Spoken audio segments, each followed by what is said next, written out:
Hiya, my name is Freya Maver. I've been in things such as Skins, Sense of an Ending, La Dame dans l'Auto, and more recently Dead in a Week or Your Money Back. And you are listening to Kneel Before Pod. Kneel Before Blog presents Kneel Before Pod. When I was a child, my planet Krypton was dying. Okay, not really, but my parents named me Craig Mackenzie, and I was put on this earth to consume nerdy content. The problem is, there's just so much. So I did my best, until recently, when a website allowed me to force myself upon the world.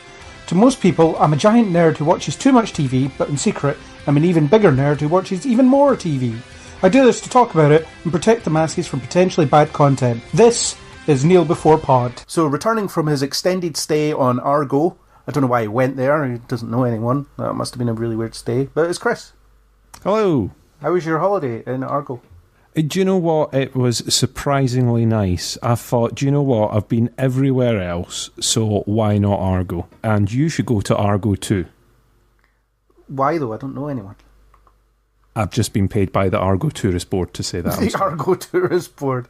Yeah. They have a tourist board? Like they... Yeah. I don't know, have they not got some weird stupid rock that's keeping them alive? Well, you can get to see that rock when you visit brilliant. Argo. Brilliant. Although Tuvok lives there. Or some guy that looks a lot like Tuvok. So, yeah, maybe I will go. Any excuse to visit space. Anyway, so we have to kneel before and rise against stuff. So, you can go first. What would you like to kneel before? I am going to kneel before the fact that Christopher McQuarrie has announced that he is directing 2 more Mission Impossible films, and we're going to get them like pretty quick as well. I've really liked his work with Mission Impossible, and I kind of look forward to seeing another 2 films. I mean, they are filming them back to back. It doesn't necessarily mean that they're going to be as good quality, but judging by how dates and release dates seem to slip with these films, I don't think they will end up being back-to-back in the end. Yeah, well, they're filming it back-to-back, which suggests it's some kind of 2-part story. I wonder if this is the bow out of Tom Cruise. Ooh, they're giving him an epic 2-film finale kind of thing, before he maybe hands over to someone that's not in his 50s and trying to run around. I don't know. I mean, well, we don't know other than the fact that they're making 2 more with the same director, and it's so weird that now over half the franchise is the same director. Mm-hmm. Well, especially from one that kind of famed itself on sort of flipping around with different people. Yeah. And then they went, oh, this guy's good. We'll get him back one more time. Oh, actually, do you know what we'll do? It's like, we're just going to do all of them. It's also not over half the franchise. It's exactly half the franchise. Yeah. It's 4 films that you get. But then, so it's going to be 2021, 2022 that we're going to get to see them. So, yeah. It's good. That's the date so far. So yeah, I'm up for that. I've really liked the stuff Fallout, and that was brilliant. So yeah, looking forward to seeing this. Bang up for that as well. If it is the departure of Tom Cruise from the franchise, no one can say that he hasn't put in the hours, hasn't done the work. It's like, yeah, okay, it's like when Hugh Jackman decides to stop being Wolverine. You're like, yeah, fair enough. Yeah, do you know what? You've done your time. You've done a really fair stint. Yeah, it could be Ethan's last mission. He gets to save the world and go out in absolute glory. Yeah, although what could be larger scale than the stuff he's already done? It's like, why does this thing kill him? I don't know. I always think that these like big tough action heroes, they should die in a really unassuming way. Like Rambo falls over in the shower and breaks his neck, something like that. Just because what else can kill him? Just something so mundane. Just what else can kill this guy? Walk along on the street, a dog walks out in front of him, he trips over, head hits the pavement in the wrong way. That's it. Yeah. Ethan Hunt's out. Yeah, that's it. Just fine. I don't know. He's maybe just not paying enough attention while he's driving, and he's in a car crash and that kills him. I don't know. Poor Ethan. Yeah, sorry, Ethan. Yeah, I feel like even if they don't kill him, he'll go into hiding and just like live his life and never worry about it. I don't know. It's a good kneel before. Good one. I'm going to kneel before the John Wick 3 trailer. because it looks amazing. I love the John Wick movies. They're the perfect showcase for Keanu Reeves. He doesn't have to say much, and he gets to show how good a stuntman he is. I mean, I love the John Wick character as well. I love that the first film he's avenging his dead dog. That's the premise. They've killed his dog, so he's going to kill everyone associated with the people that killed his dog. That's it. That's the story. Fantastic. The trailer looks amazing. This one has like all of his old assassin buddies try to chase him down, which includes on horseback. So, amped. I am amped. I mean, we're getting Avengers, Endgame, John Wick 3, all this good stuff this year. I mean, with the John Wick films, they just throw so much at it, and I think that's what makes it such a fun watch as well. But it's competently directed as well. Like, I mean, we can count on, we can't count on any number of digits, the amount of mediocre to terrible action films we've seen, because you get directors that just don't know what they're doing. And like, I'm not gonna say I'm an expert on filmmaking, but I know a bad action film when I see it. I just might not know why it's bad as such, other than I'm watching this and it's doing nothing for me. But actually, I'll try and find them for the notes. But there were some YouTube videos that I watched, this is ages ago now, I can't remember what channel it is, but it was good. And they were talking about the use of cinematic language in things like John Wick. And it was talking about things like, whenever John Wick is in a fight, so he's in a gun battle or whatever, he's always shot from the left, and the bad guys are shot from the right, so that your brain tells you what side they're on. It's just cinematic shorthand to tell you that stuff. And the cuts are clean, so it always keeps with that. And then when you see him shot from the right, that tells you that that he's in danger at that point, because he's lost control of the situation. So that kind of stuff fascinates me, and I want to learn more about it. But that's just one example of why it's good, because the directors know what they're doing, they know how to frame these things, they understand how action scenes work. And I suppose if you were to look at Die Hard or any of the other really good ones, you would get a similar sort of visual language going on if you were to suddenly look for it. So I will find those videos, because I think people should watch and learn. Yeah, I think accepting crap action films. I think the thing is that they take time with these films. The fact that they've found success and found a following doesn't mean that they've put one out a year. They're not putting these things out super quick and causing problems, which seems to go against what I've just said about Mission Impossible. But it's they're not sort of quickly rattling these things out, and they're keeping the quality standard high, presumably. We've not seen it yet, so let's go with presumably. yeah, I'm sure it'll be great.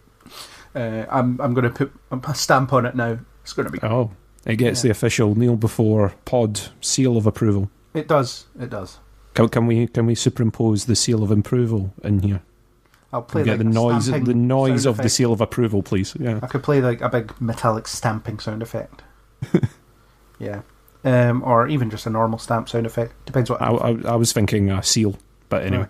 Oh yes, a seal. Let's get the actual seal. That's even better. Or I could stamp and then use a seal. Anyway, don't stamp on the seal. Yeah. You put the stamp down, and then the seal of approval officially seals the stamp of approval. There we go. Let's see what I can come up with. Or hear what I can come up with.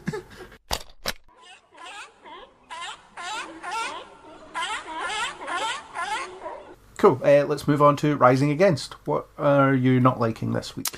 I am kind of disappointed that EA, Electronic Arts, they've cancelled another Star Wars game, and it was going to be an open world one, which is the kind of thing I like. As much as I know that people like sort of the Battlefront ones where it's player v player and sort of teams on teams, I always like a sort of open world story kind of game.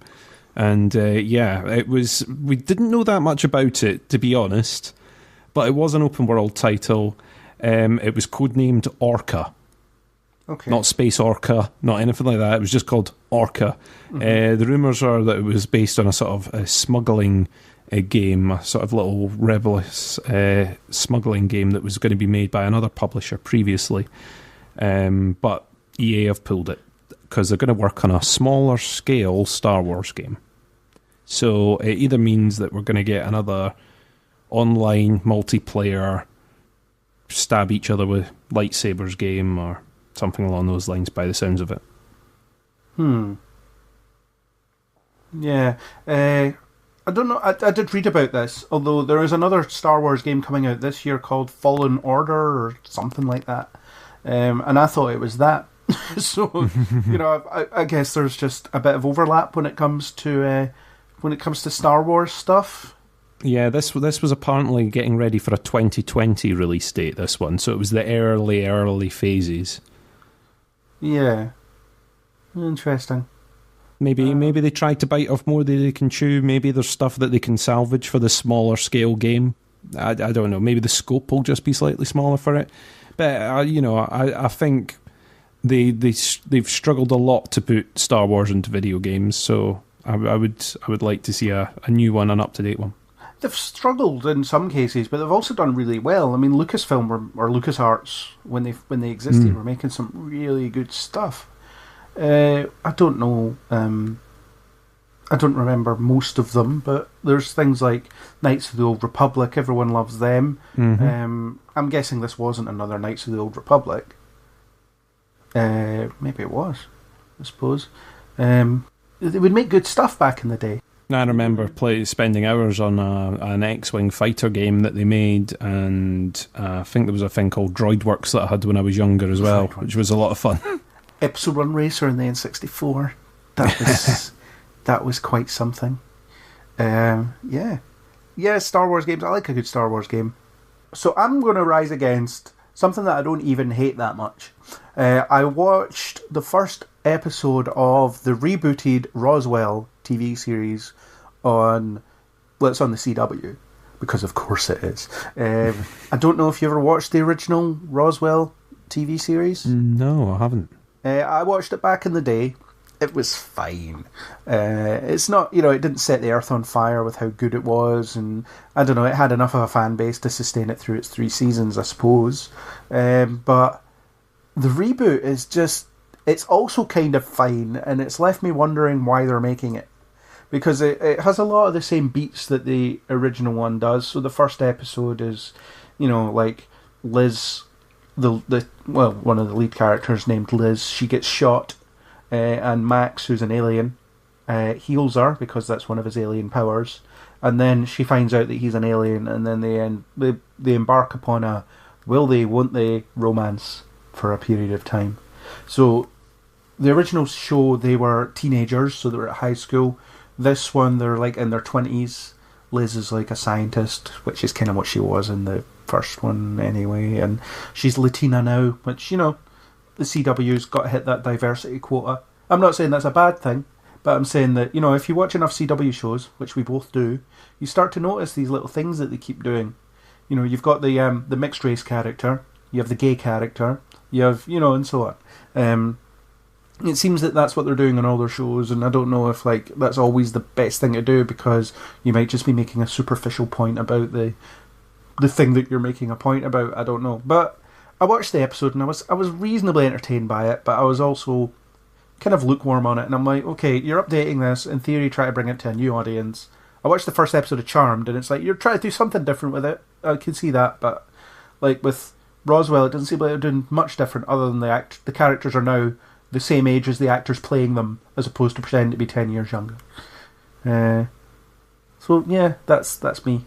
I'm rising against the mediocrity of rebooting old TV shows, and we'll get to see how, if you watch more of it, if I watch more of it, I'll get to see how the CW trappings creep in. It's like, here's the love triangle, here's the will they, won't they, here's the I can't be with you because you're an alien, here's all this. I can see it. I've almost predicted the entirety of the first season. You need to put them in a sealed envelope so you can reveal if all this comes true by the end. I'll rise against it, and when season 1's complete, and I'll be like, yeah, so in episode 2 that happened. I think yeah, it's what it is in that respect. I'm sure it has an audience, although I can't imagine that audience. I don't know what that audience is, come to think of it, because there's plenty of this garbage out there. I don't know. I think the thing is, it's like they're looking for ones that other TV networks haven't got their mitts on, or other streaming platforms haven't. So they sort of look about and go, right, is there something out there that we could just relicense or get a hold of off of someone that we can do? Warner Brothers already had it. It Well, was there you it was on like the WB back in the day. So yeah, they can just easily chuck it in. Yeah, you're right. It's just what have we got in our back pocket that we can pick up again. It's a similar thing to if a particular format starts to take off, that people start looking about for anything they can find that sort of matches it in similar ways. The fact that, for example, Game of Thrones is ending soon, so lots of them are looking about for different fantasy things that they can pick up, in far-flung worlds, and there was a whole string of them that started up around about the same time as Game of Thrones, Season 3 of Game of Thrones started, and Season 1 of all these very, very similar type shows started cropping up. Yeah. No, I agree. Yeah, and the CW, they do seem to make variations on the same thing quite a lot of the time. The sort of the wrapping is different, but everything else is everything else is the same. The DNA is very much the same, which is kind of why we're frustrated with the Flash sometimes. We keep kicking that show even though it's getting better. Listen to our mid-season podcast where we don't quite give it the kicking that we always do. But you notice these things, or they crop up in Arrow, which is the show that we're going to talk about in another podcast, or they certainly cropped up in Supergirl, the show that we're here to talk about, because they did. You had the love triangles, you had the angst, you had all that nonsense. So now that our Kneel Before Rise Against is over, let's get to the main event. So Season 4 of Supergirl is back next week, as per this recording, possibly last week by the time I get this recording online, but we'll see. So without spoiling it, Chris, what did you think? I've always had a bit of a love-hate thing with Supergirl, and this season I think has been okay. It's been a bit darker in tone than I think we're used to with Supergirl. I don't know if maybe it's just hitting a bit too close from home, but I think it's been okay so far. I kind of feel the same in some respects. I mean, I love the show, love the characters, and I do like that this season is actually trying to be about something. It's taken and it isn't something that they didn't establish before. It's been in the background since about season 2, but they're taking it and running with it and delivering some really good stuff. I mean, we'll get more into it once we can spoil stuff, but yeah, I think this has been a strong season so far. I mean, it meanders here and there, but it's strong. Yeah, like you say, it does occasionally sort of waver from the path, but in there I think there's a couple of really powerful episodes. Even if they're not particularly powerful Supergirl heavy episodes, there's still some good content in there. Yeah. And I mean, without spoiling it, I can't say much else, so should we just move on? Yeah, let's go for it. Cool. Okay, so the main thrust of this season is about Supergirl, well, all the characters really battling racism, anti-alien sentiment that's been growing since the second season, which is kind of coming to a head now, where you've got the Children of Liberty, who are kind of purge-style people trying to take out aliens, led by the charismatic Agent Liberty. I like that this is a problem that Kara can't punch. There's isolated incidents that she can get involved with, but it doesn't solve the problem. So she'll fight a villain, she'll deal with a situation, she'll fight a dragon, but she can't punch racism. She can't defeat that. And sometimes I think it buries it a little bit, and they do mention it early on that Supergirl is accepted because she looks human. Although the fact that she keeps a secret identity is a weirdly hypocritical thing for her, because she's talking about aliens should feel free to express themselves and be open. It's like, I've got to get to that fake job that I hold. I've got to get to that fake job with my fake name so that I can hide and no one knows who I am. Yeah. But that can be applied the other way as well, where you then get the Agent Liberty angle, which is these aliens shouldn't be disguising themselves and hiding away as he talks from behind his mask to try and say what he's doing. And you're sitting there going, on both sides of that argument, they're kind of losing. She's constantly hidden, and obviously towards the mid-season, it's she gets given that choice. You either reveal yourself to the US government or you don't, and then you're off. We can't work with you anymore. That bit was a bit confusing to me. I always kind of thought that I always kind of thought that the DEO knew who Kara was, you know, considering the fact that she cuts about there in her civilian clothes, openly talking loudly to Alex about stuff that she's been up to as Supergirl. And, you know, obviously Jean knew and Alex knows, but it just seems like everybody knew. Yeah, I mean, I suppose the recent season she's not done that as much, but like you say, in previous seasons, she's been walking about in her civvies, she's been chatting about family events that they're going to. Yeah.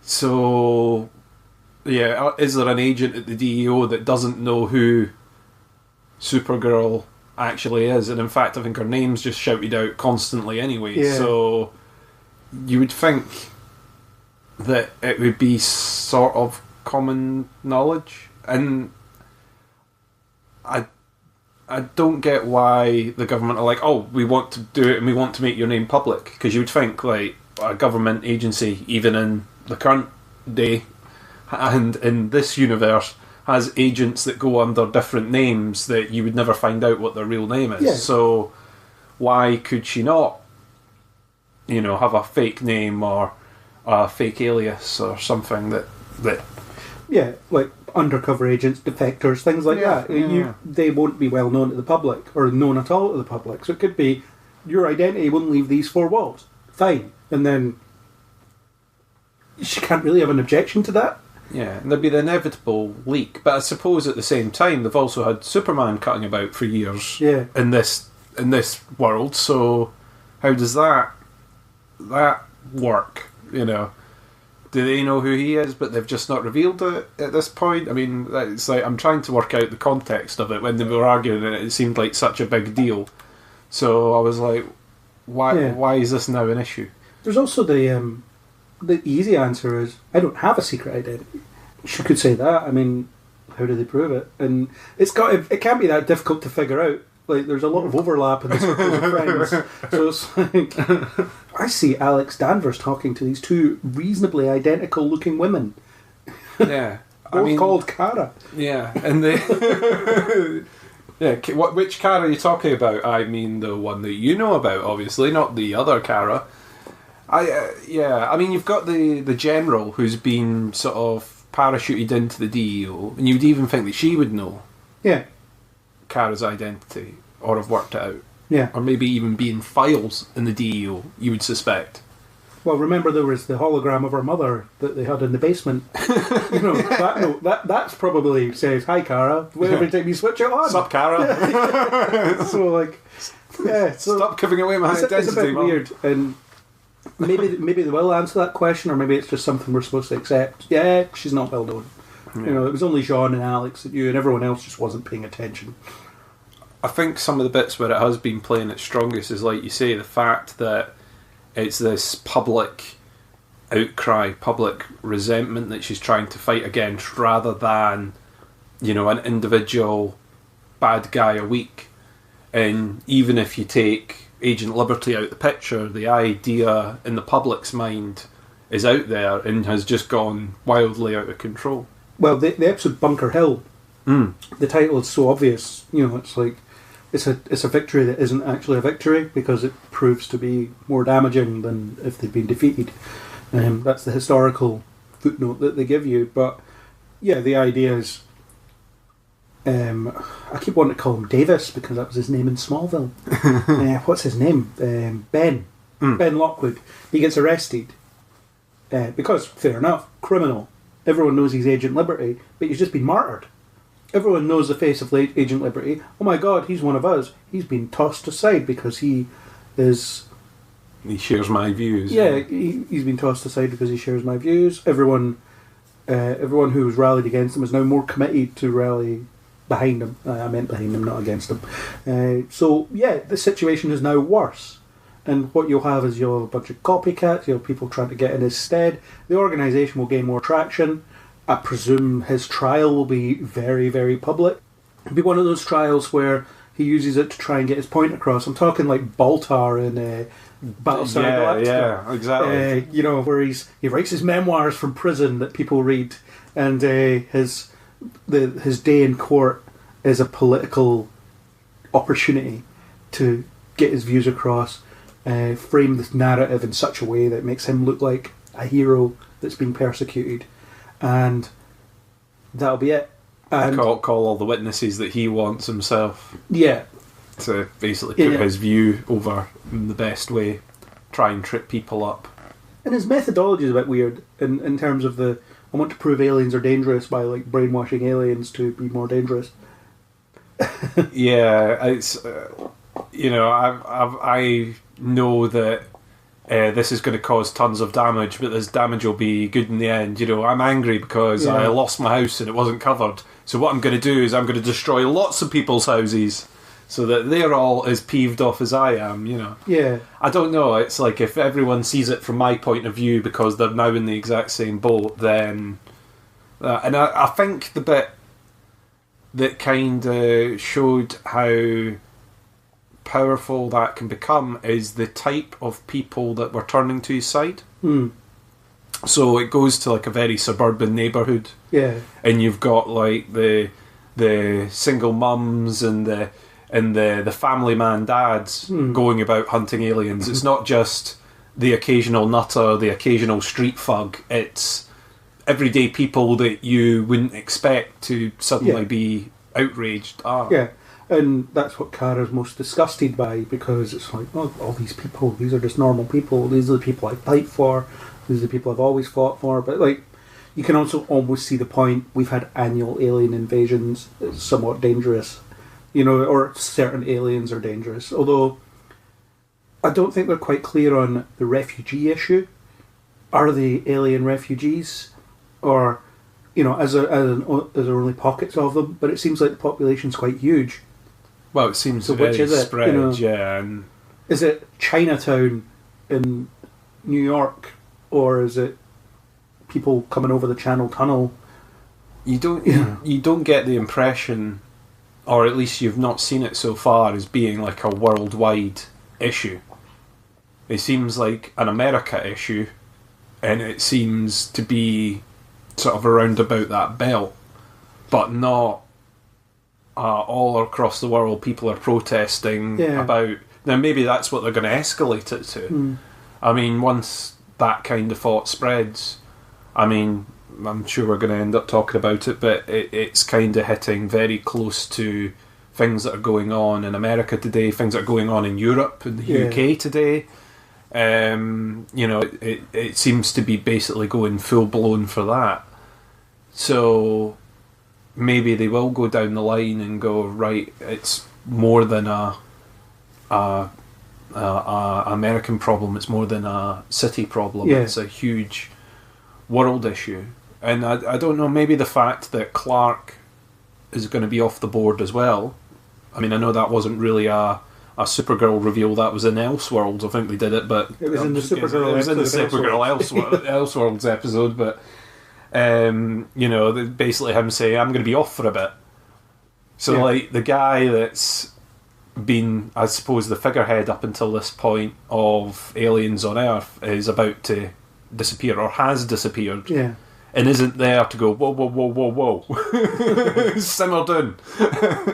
It's going to be Kara left to do it. And is she going to be convincing enough? Because you get to see Kara in that debate with Lockwood. Oh, she gets destroyed. Oh, she gets shot down. I mean, the fact that it's around about Thanksgiving as well was like the perfect one-shot ammunition to just end the whole discussion. But Kara went into that discussion armed with only her feelings. She went in, expressed... It was fairly empty sentiment. It was like, we should open our hearts at this time of year. And it's like, oh, you mean like the... time of year where we celebrate this, But what you get, like the reason that Lockwood is so influential is because he hits there with... He's well prepared. He knows how to win a crowd over by speaking. He's a very charismatic guy. He knows facts and is able to twist those facts into the narrative that he wants to tell. And since he's so charismatic, he does it in a way that convinces people. So that makes him a much more powerful villain than he would otherwise be. And I think the Ben Lockwood side, rather than the Agent Liberty side, is more effective for that reason. Because I reckon he could turn more people over with as Ben Lockwood with his TV show that he ends up getting than he could with Agent Liberty appearing at community centres delivering speeches. You know. And where do they find these community centres, by the way? Just like, yeah. Yeah. So it's a very interesting issue, and obviously it's very topical, it's very modern. There's a lot of viewers that have been turned off because they see Supergirl as being a social justice warrior, haven, you know. And I sort of understand where people are coming from, although people are arguing as if it's never been that before now, which it always has been. It's always promoted these sorts of things. It's been a broadly feminist show, but I don't think to a degree that makes me roll my eyes.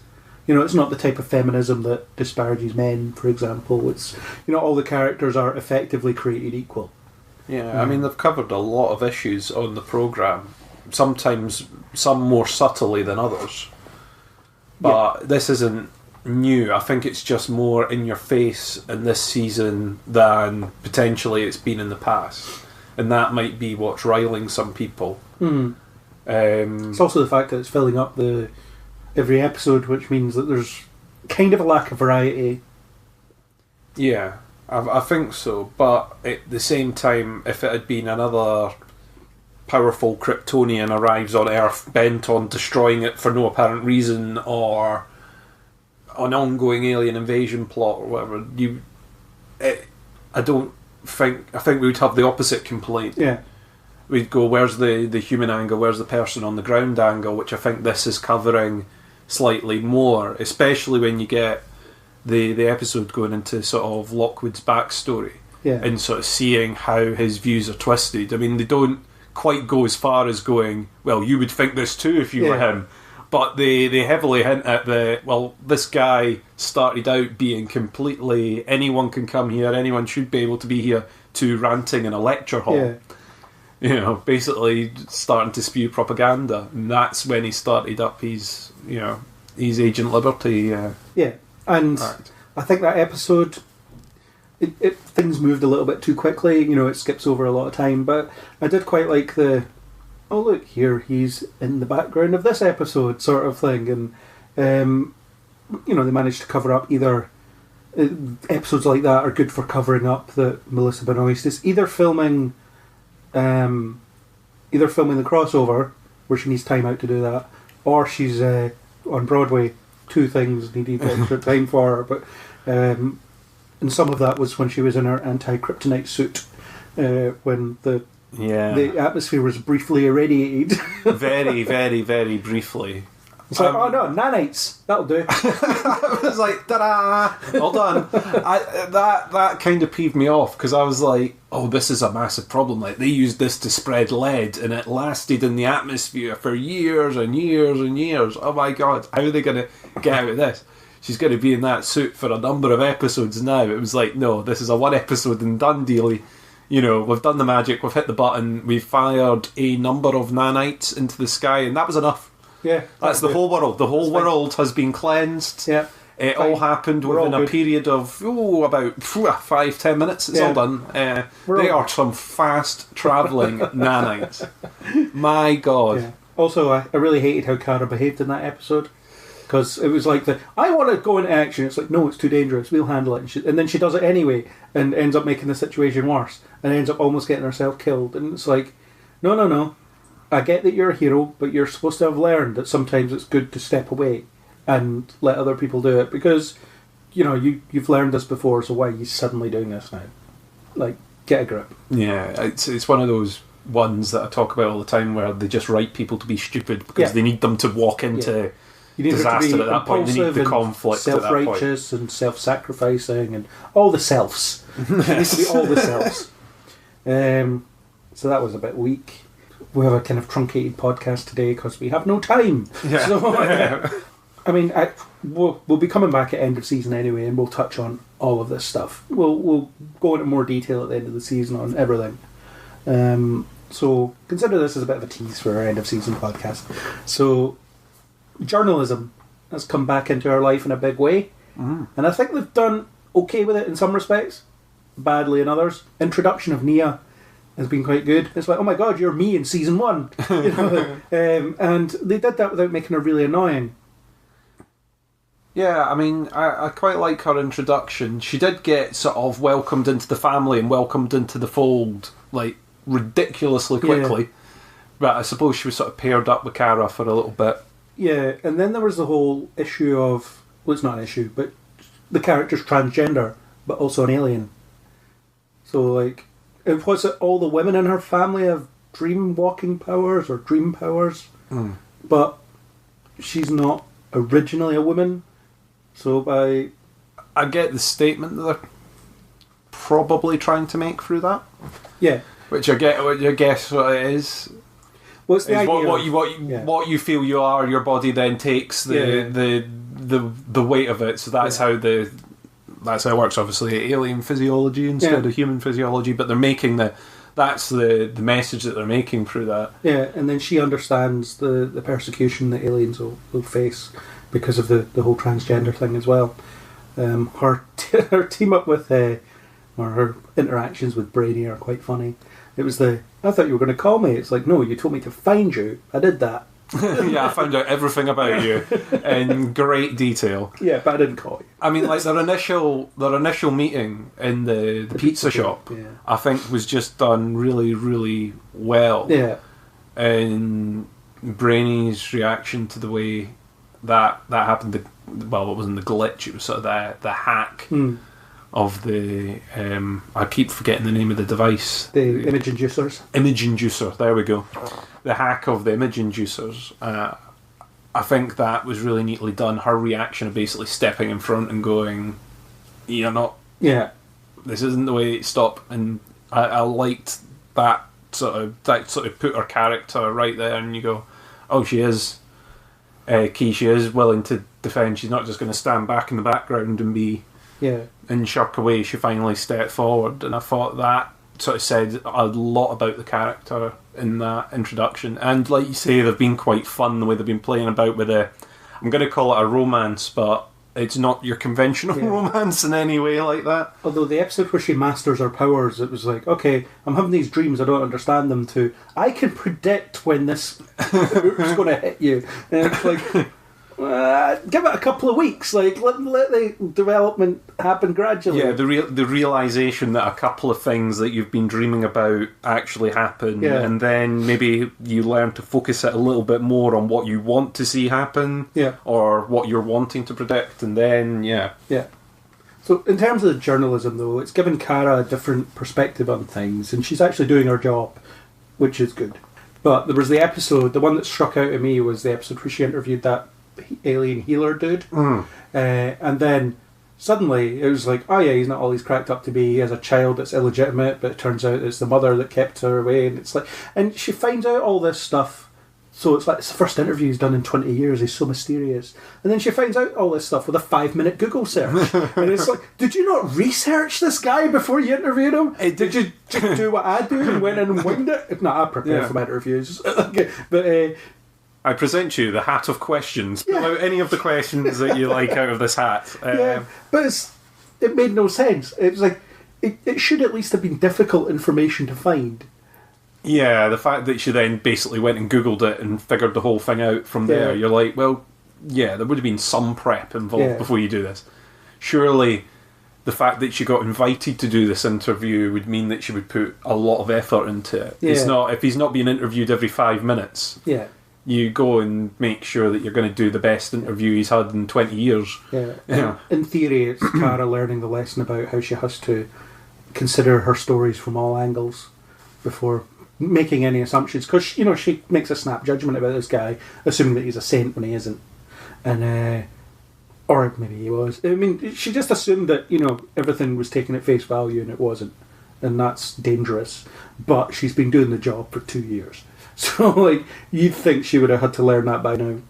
In theory, this is supposed to give James something to do, although we're back on the Guardian train again, which is... I mean, it's okay. I like the idea that he's being made a symbol of the Agents of Liberty, whether he is or whether he believes in it or not. They saw footage of him punching aliens, so they went, he's our guy. Yeah, but then it's, like, very clear what his views are, and it's suddenly, like, the Children of Liberty shouldn't be welcoming him because they know that he doesn't like them. Well, like you say, like that initial video view, and then you would do your research, Google the guy and go, well, every other op-ed says... Yeah. I don't quite get where they would then go, oh, he's the guy for this. Also, all the consequences of him being Guardian seem to get, like, kicked out the way very quickly. I know that Lena sort of steps in on his behalf, but that would be for the offence that he had committed prior, not anything he commits in future, you would think. Clear. And then it seems that it's like, oh, right, now we're just... Because everyone knows who he is now. Yeah, it's not so clear any consequences of him going out and doing what he's doing would come back to James Olsen now, not just go to anonymous inbox marked Guardian at AOL.com. No, it's that's a weird one, because after that there isn't really any fallout from when he's out in the costume and stuff, which is a bit strange. I guess just the final thing I'd like to talk about Manchester Black. I love the character. I love his little fighting style, where he just, moves out the way and lets them hit each other. I like that. I think the whole... I'm a pacifist, and then, oh my, fiance's dead. Where's the shotgun? Where's the shotgun? And I'm now going to hang this guy above a bathtub and poke him until it hurts real bad. And I didn't really... I mean, we didn't have enough time to buy into his relationship with Fiona before she was killed. But then, at the same time, it's just... Yeah, this is extreme very quickly. Yeah, we didn't get a lot with Fiona, to be honest. We didn't get much about John's relationship. We basically come in and it's already established. And it's like, just take on board the fact that he's obviously getting on very well with her. Then Manchester Black comes over and you're meant to go, okay, well, he's traumatised at what's happened because this is the person that got him on the straight and narrow and he was on a sugary peg ready to kill. So you're like, okay. I mean, the quick Google I did on the character was the Union Jack t-shirt. I was like, well, if the accent isn't enough, why the t-shirt? But apparently that's in the comics, because I had to search for the picture, because I was sitting there and I was like, oh, come on, this t-shirt's a bit much, along with the accent and the name. It kind of gives it away. You don't, the only thing else he needs is to turn up in a London taxi, and then you got the troll trifecta of British things to make sure we know where he's from. Yeah, and you should actually watch an animated film called Superman versus the Elite. Manchester Black features very heavily in that. All right, it's really interesting. It's sort of an ideological battle sort of thing, but that's a different discussion. Yeah, he's a good character though. I think the actor playing him is very, very charismatic. He's very good. Even though they've kind of fumbled his story a bit, just in terms of how quickly everything's happening. Jean, I think they're doing well. Like, I want to be a pacifist. Maybe I have to figure out what fights are best to engage in. Yeah, can I ignore every fight that's going on around me, or do I occasionally need to step in? And then you've got the whole, I'm going to be a detective for aliens. So I called it Season 3 podcast. I said, hopefully they'll do the Detective John Jones thing. And they are. John Jones, P.I. Yeah. So, I think that's all we've got time for. We covered some things. We bullet pointed some Supergirl issues to play with. I think our full season discussion in about May will be more comprehensive. Yes. But that's hopefully a little teaser. So, Chris, thanks for quickly chatting about this. You're welcome. And I'm off to fight a dragon. So, that was our super speed discussion on the first half of Supergirl Season 4. Thanks to YouTubers Dagma and Neil Stenson for the supplied music. If you like what you heard, then hit that subscribe button on iTunes, YouTube or any major podcasting app. iTunes users, please leave us a star rating and a comment to let us know you care. You can talk to us about this or anything else on Facebook or Twitter under Neil Before Blog, or go to neilbeforeblog.co.uk and leave a comment. As always, we hope you'll join us on the next Neil Before Pod.